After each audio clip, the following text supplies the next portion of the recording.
Welcome back everyone. I do apologise for the delay in getting out the last two videos. I've had a few problems in terms of getting things uploaded. So I'm going to go through the changes that I have made to the base. If we pop over here first, we can see that I have added a Reteo mob harvester, and it basically the drops are going to the chest, which are then being pumped down into these barrels. So we're getting quite a bit of gunpowder, of zombie flesh. We have a few ender pearls and other bits and pieces. At the moment we are avoiding carrots and potatoes, simply because we don't need them. And we're just going to stick this sand muffler down here.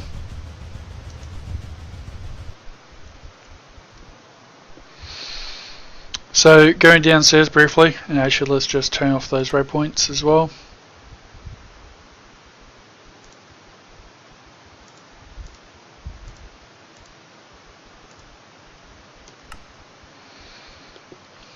So if we pop down, we can see that I've started doing some animal husbandry.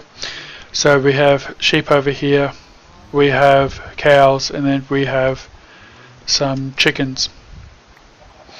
One of the interesting things is that eggs can be cooked in a blast furnace into quicklime, which can turn zombie flesh into straight leather. So basically I don't need to kill any cows. I don't need to kill any sheep because of the various farms I've got upstairs. So all I really need to do is kill the chicken for feathers and collect their eggs. I have a compact storage builder which allows me to build a chest of various different sizes, which I haven't done as yet. As you can see, I've done a little bit of mining, processed some stuff. Through here is the start of the Ender.io room. So what we have up top is we have a sag mill that's processing cobblestone, and it's mostly producing sand with a little bit of gravel as a byproduct. One of the things I'm going to be doing is increasing the size of this barrel, basically so that it does process for longer and get more gravel as a side thing. The other thing I can do is I can put a void upgrade on the barrel. That means it won't fill up of sand, it will only fill up with gravel. Popping around here, there's a few more changes. So instead of having one entire rank of steam engines powering a single grinder, I now have for the most part one steam engine powering a grinder each through a 4:1 steel gearbox.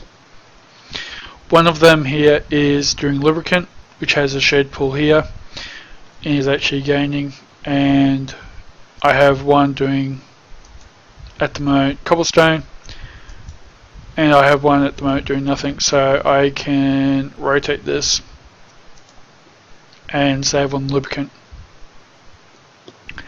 I have a second batch of 4 up here, which is going through a rotational dynamo and producing RF. This will actually produce about 124 RF per tick.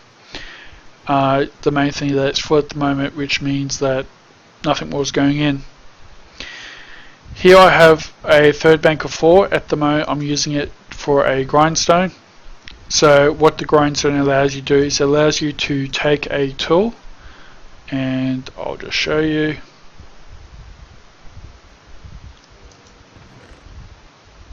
So we get this tool which is pretty much down.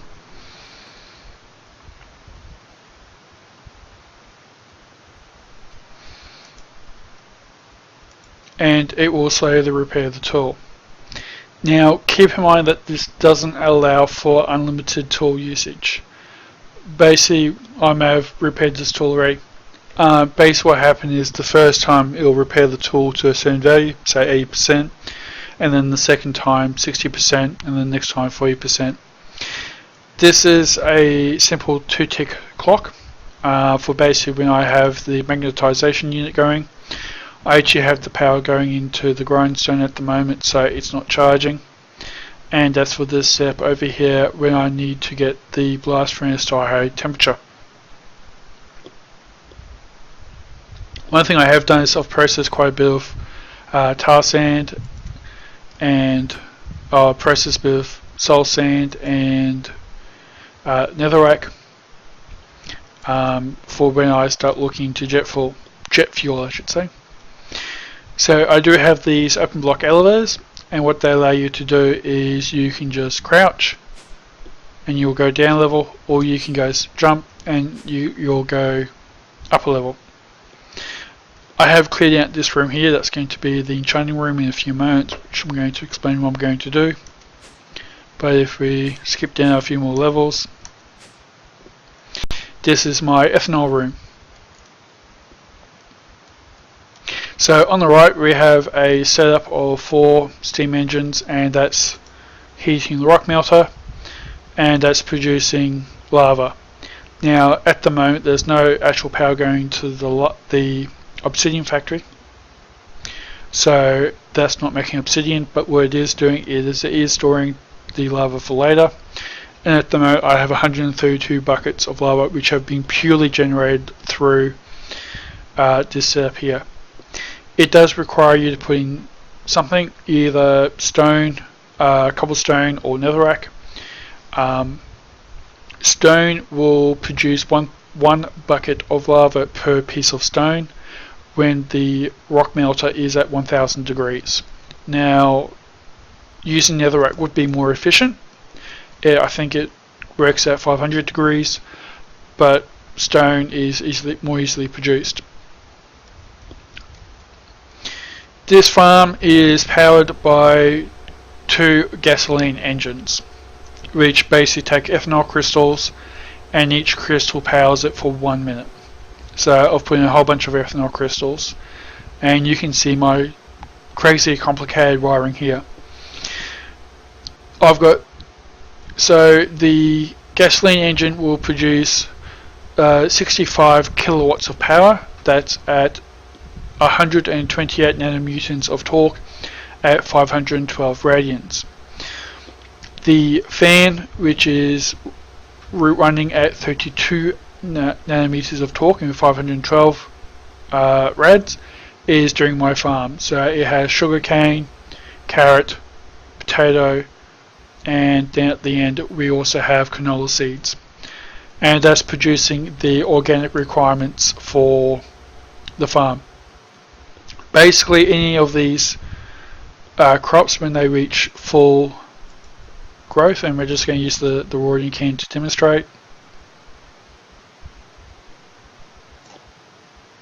In a few minutes you'll see that actually harvests the crops, pushes it down towards the end where there's a iron vacuum, which then feeds them into these barrels for temporary storage.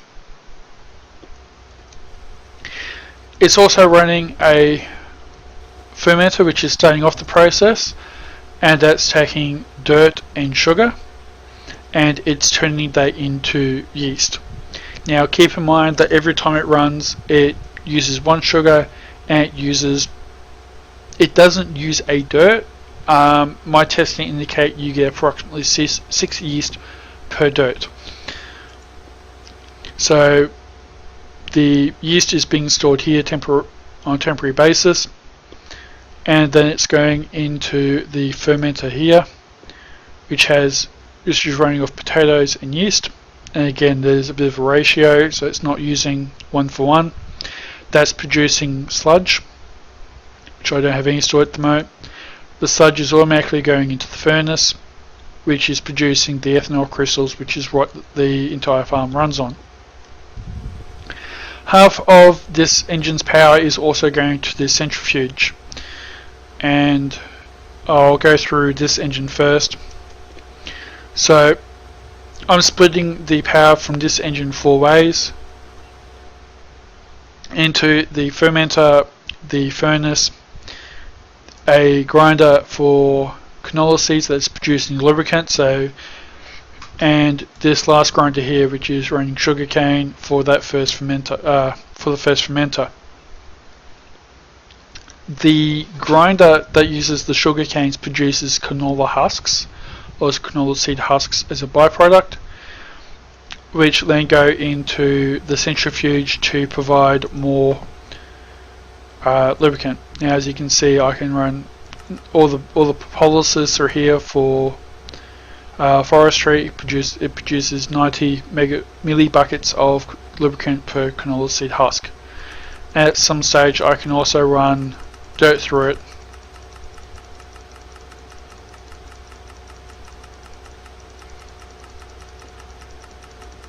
And we'll just skip through and see if we can find it. So you can also run other things and get other recipes like netherite dust.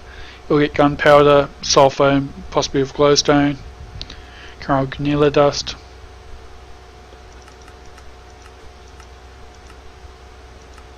For instance, it can run dirt and there's a possibility of getting clay. Down here, I have another little bit of a setup. Now, the reason why I have this entire setup so far down, you actually see the Y level for the composter is at Y level 20, is that different biomes have different temperatures, and the relative Y height within that biome also can increase or decrease the temperature. If I had this at the top, it would be a lot cooler and thus it wouldn't run. So what the composter does is it takes yeast and carrot and it produces compost. And over here I have an extra utilities automatic crafting setup which takes compost and sand and then produces dirt. It puts the dirt into the chest and then puts the dirt into the rest of the, puts the dirt back up here for storage. And that's then used with the fermenter here. So basically all I need to do is occasionally come through and supply more dirt, and this system will run, supply sand, and this system will run by itself. You may notice there's a different color to this barrel, and if you look at the top you'll see it's a structural level 2 and it's got 0 and 3 upgrade slot. So what I've done here is each structural upgrade will give a number of upgrade slots. So the structural mark number 1 will give 1 slot, structural mark number 2 will give 2 more slots because that's the slots provides the total number, and then gold, diamond, obsidian, endstone, emerald. Now keep in mind you do have to go through this list in order. You can't just skip to emerald. And there's a number of upgrades you can apply to it. So for instance, a storage upgrade, you can increase the storage capacity by 64 stacks and that will take 1 slot. You can turn it into a B-space barrel. So if you have 2 barrels with the same storage capacity, you can apply a B-space upgrade. You can basically link them and they will share their inventory across the entire map. Redstone will emit redstone depending on how full it is. Hopper allows the barrel to automatically output. The storage upgrade times 3 is simply 3 number 1 storage upgrades, and it does what it says on the tin. It increases the storage by 192 stacks, which is 3 times what the base upgrade does. A void upgrade, which is what I've applied to the barrel for canola, basically means that once the barrel is full, it will accept additional items, but those additional items will just be deleted. There's a creative upgrade, which for some reason you can't actually craft. A sticker will simply show what's on the barrel on multiple faces. And there's a barrel facade as well. So those are the changes that I've made to my base so far. Well, actually, there's one more change.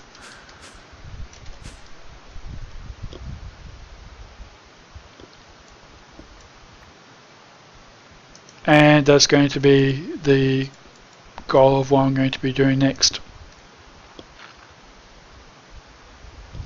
So one of the things I found when I was doing exploring is I found a division sigil.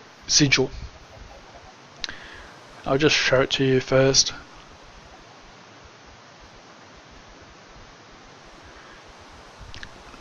And there's a particular ritual that you can do when you have it. What?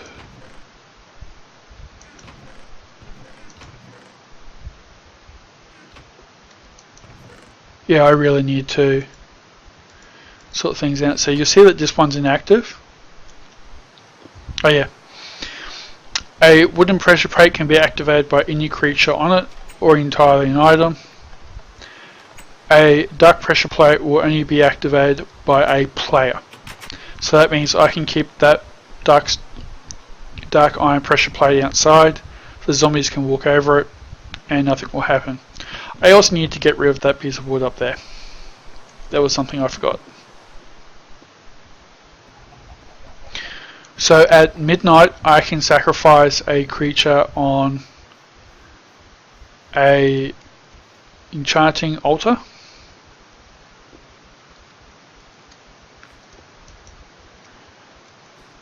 So you can see it needs a redstone circle, it needs to be placed on dirt. You can see the moon, it has sufficient natural earth, so it must not be lit by outside sources. That can just be fixed by that. Well, I guess the sun up is causing a little bit of a problem. And the sacrifice must be made at midnight. What that will do is that will turn the dirt into what is called cursed earth. Cursed earth does not obey the normal spawning rules. It will basically spawn a lot of mobs for me. A lot of mobs in my mob tower, which will then go through and get killed through the system. The intent, once I've used it, is to then move the enchanting table into my base. I will use it for crafting. Specifically, I will use it for silk touch on a pickaxe, which means I can then start using that on diamonds. I'll also use a silk touch tool on the cursed earth, which means I can pick it up and, as noted, I can put it in my mob tower, which will make it a lot more efficient. And it also means that it doesn't matter how far or how close I am to the tower, it will still spawn mobs. Still spawning mobs means it's going to drop a lot more mobs down here, which means a lot more drops. And well, you can see that experience isn't something I'm worried about. A lot more drops means that, you know, I'll have a lot more ender pearls, I'll have a lot more of everything. One thing I will need to do at that stage is basically turn those barrels into iron barrels and then give them the void upgrade, which means that when they fill up, it won't clog the system. Now, I do have quite a few levels here. I've got 226 litres or buckets. I have a second one here that's picking up the experience from the furnace that has 97 buckets. And I have more experience coming from here, which is going to the iron vacuum, which I can just collect, and it should go into my bar. Not for some reason. Oh well. So to show you with the canola, you can see that this is full. I can just right click, it gets rid of it, basically deletes it from the world. So those are the upgrades that I've made to my base. That's the current plan for dealing with mob generation, and I will likely go through episode 8, I should say episode 7, once I'm ready to do that. Thank you for watching.